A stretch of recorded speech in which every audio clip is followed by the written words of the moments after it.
No momento em que a gente vivia os anos 70, final dos anos 70, que o Cineclube ele surge no final de 77 para início de 78, a gente era bastante jovem, juntamente com os alunos de estudante de medicina da UFG, então a gente procurou então a criar um cineclube, porque até então fazer cinema numa época daquela era muito difícil, e a gente encontrou no cineclube uma forma da gente ser realizador, porque a gente queria mais era produzir cinema do que exibir.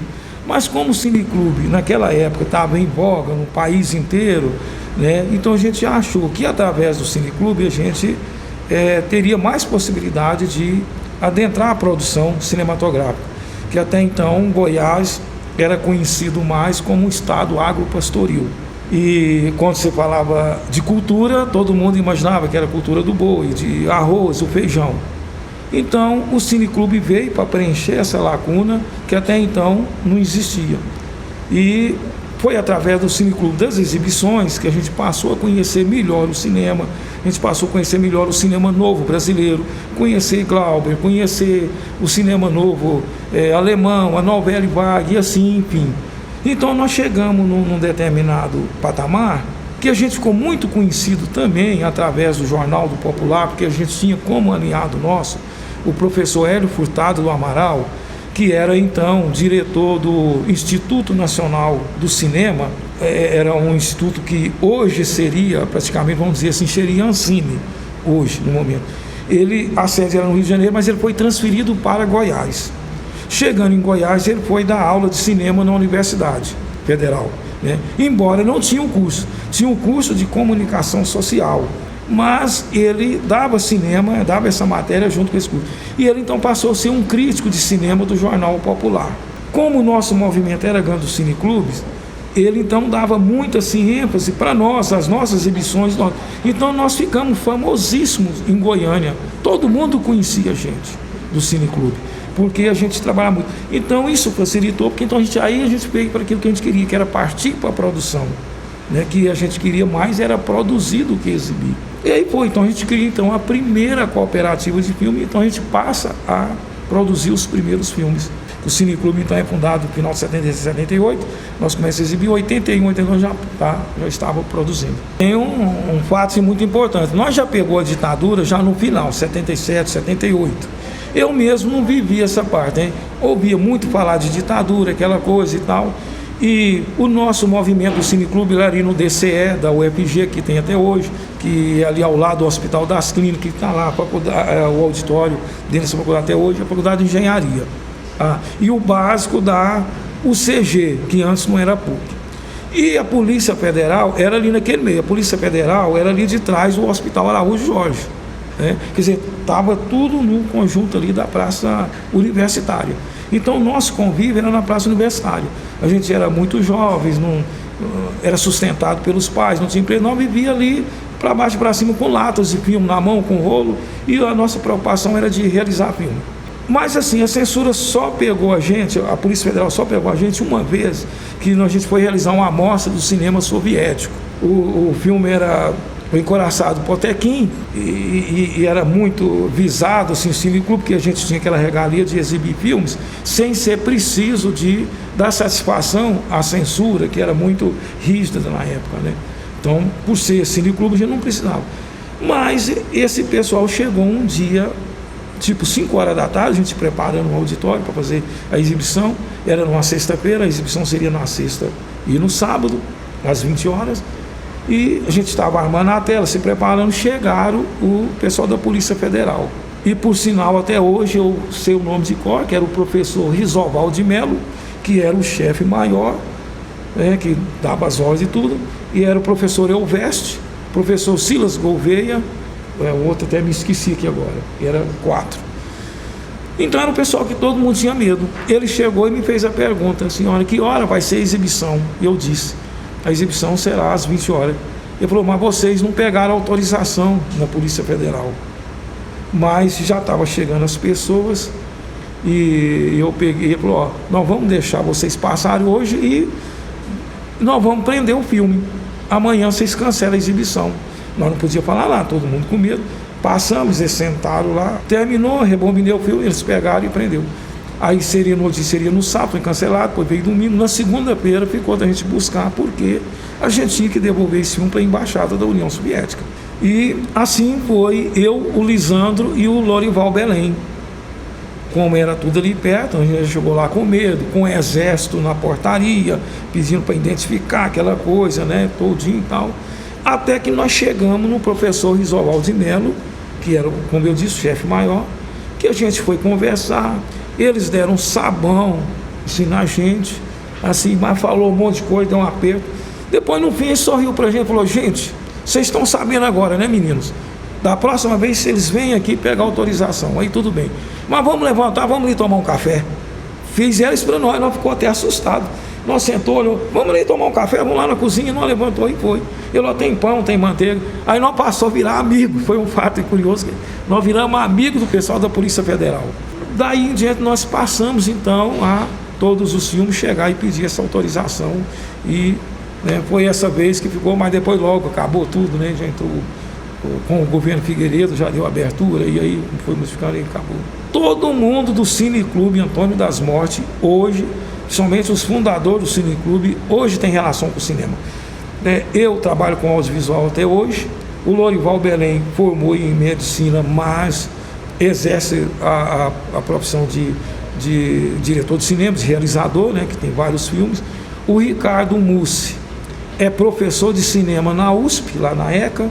A Maria Noemi, que era o Cineclube, casou com Rubens Machado, que é professor da USP também hoje, e antes também ele era professor, porque nós trouxemos Rubens Machado de São Paulo para dar uma palestra sobre o cinema marginal. Nós estávamos abrindo um ciclo do cinema marginal, que nós abrimos com o filme do Sganzella, que é O Bandido da Luz Vermelha. Então ela formou em pedagogia, mas trabalha com audiovisual hoje. O Lisandro também a mesma coisa, era professor de história. Ele entra no Cineclube na segunda fase, que o Cineclube tem a segunda fase também. Ele não foi bem fundador, então a segunda fase, mas também trabalha com audiovisual. Hoje é crítico, né, estudioso de cinema, é professor também na área. Então, o Cineclube foi muito importante nessa formação, porque foi numa época que Goiás não tinha escola de cinema como tem hoje, a UEG, né, outras universidades têm. Então, o Cineclube, para nós, na época, foi a nossa universidade. O que a gente sabemos de hoje, o cinema que nós trabalhamos, foi tudo fruto da criação do Cineclube Antônio das Mortes. Na época, assim, a indústria cinematográfica, ela tinha dois formatos que era mais comercializado. Era o 35mm para o cinema, as salas de cinema comerciais, o 16mm, que foi um formato para o amador, para fazer cinema doméstico, cinema em casa, que às vezes nos anos 30, anos 40, e que posteriormente, com o advento da televisão, né, o surgimento da televisão, a televisão comprou o 16mm para exibir filmes, fazer reportagem. E ele chegou também para o circuito alternativo, que não era as salas comerciais. Então favoreceu também os cineclubes. Então surgem distribuidoras no Brasil especificamente para o cineclube, e trabalhava nesse formato 16mm. E a gente tinha também como grande aliada as embaixadas, porque praticamente todas as embaixadas tinham seu serviço cultural e tinha seu acervo, tinha sua filmoteca, que era composta por filmes em 16mm. Então as embaixadas forneciam gratuitamente para a gente fazer essas exibições. Então era complexo também, porque tinha que usar um projetor, você tinha que montar, né, colocar os rolos, era feito por rolo, você não podia sair ao lado da máquina, de repente dava um probleminha, né, arrebentava, você tinha que estar o tempo todo ao lado da máquina. Mas era assim, porque não existia DVD, nem Blu-ray, nem outro formato. Era o 16mm e o 35mm. O Cineclube exibiu praticamente de tudo, desde o cinema novo, novela e vague, cinema novo alemão, cinema tcheco, enfim, nós exibimos muita coisa, nós aprendemos muita coisa assistindo esses tipos de filmes e conhecendo. Tinha muito debate. Posteriormente, após a exibição, a gente fazia debate, e foi assim que a gente veio o nosso aprendizado. No cinema comercial, por exemplo, não tinha esse hábito. Para quem ia a primeira vez assistir filme, que às vezes um ia para levar a namorada, ou a namorada levava o namorado. Depois dos debates, eles viram que ali era diferente do outro cinema. Então eles passaram aí, principalmente para assistir os debates, que achavam isso importantíssimo. Os jovens da época, como não tinha universidade, esses debates eram muito positivos, porque nos ensinava melhor a gente conhecer uma obra, né, a obra fílmica, como também o seu realizador. Porque todos nós, por exemplo, eu cresci gostando de cinema, amando o cinema, mas eu tinha na minha vida como cinema americano, como todos nós, e nós não temos culpa disso, porque o cinema americano vem, domina o Brasil, como domina o mundo inteiro, e passa a se habitolar no cinema americano. Então foi no cineclube que eu passei a enxergar o cinema como um diferencial. E foi através dos debates que isso me acrescentou, tanto para mim como as outras pessoas do cineclube, com outras pessoas que conviveram o cineclube. Então, isso era de grande importância, né, os debates, como até hoje, né? Os cineclubes hoje, se fazer uma exibição, se não tiver debate, a gente não pode chamar de cineclube, porque os debates fazem parte. Quando foi a sua última fase, a gente tinha como permanente a sala do CREA. Nós funcionamos por 4 anos, com exibições todo final de semana, sexta e sábado. Quando o Luiz Bittencourt entrou, porque mudou, né, a gestão, que ele entrou e a gente continuou um pouco, mas ele viu que ali ele não gostou dos nossos debates, que a gente levava convidados para debater também. E aí logo num dia ele já deu uma carta que mandou desocupar e que não queria mais ver o cineclube. E aí a gente tentou conversar e não teve como mais voltar. Foi aí que o cineclube chegou ao fim, já era 86, nós ficamos muito indignados, né? Porque a gente discutia muito filme político, falava muita coisa, a gente interferia muito, além da vida política, né? Assim, né? Enfim, uma coisa, era uma bagunça danada, assim, que eu não sei bem explicar bem o que fazer, mas a gente mexeu muito. E por essa razão ele viu os debates realizando, a gente mexendo, tanto fora como a gente ia na imprensa, a imprensa estava ao nosso lado. E a gente falava mesmo, né? Como eu acabei de falar, que foi o Luiz Bittencourt, na gestão dele, que expulsou a gente. Aí o cineclube acabou, assim, aposentou de vez, que não tem mais espaço.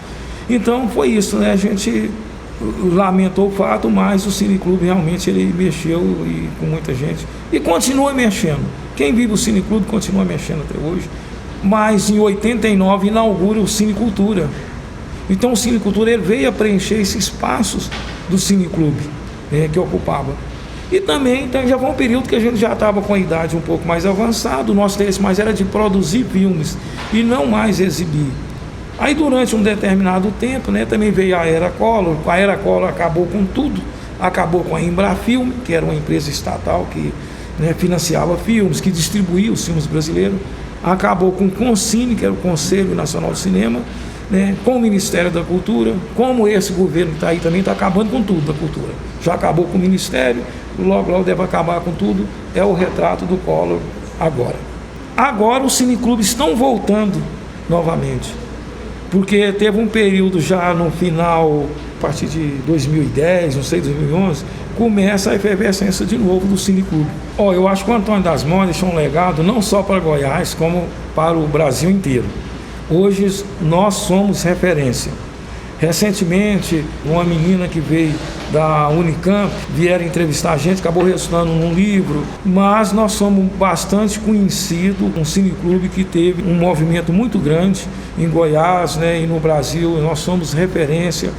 E o legado foi que toda a juventude de hoje, que estuda cinema, né, por um lado ou por outro, vê falar do Cineclube Antônio das Mortes. Estou com a camisa aqui hoje, que o ano passado completou 20 anos de fundação, a gente fizemos uma festa comemorativa, e o Cineclube Antônio das Mortes ele é lembrado até hoje por toda aquela classe de cinema, estudiosos de cinema, pesquisadores, que todo mundo que venha fazer cinema vai ouvir falar do Antônio das Mortes.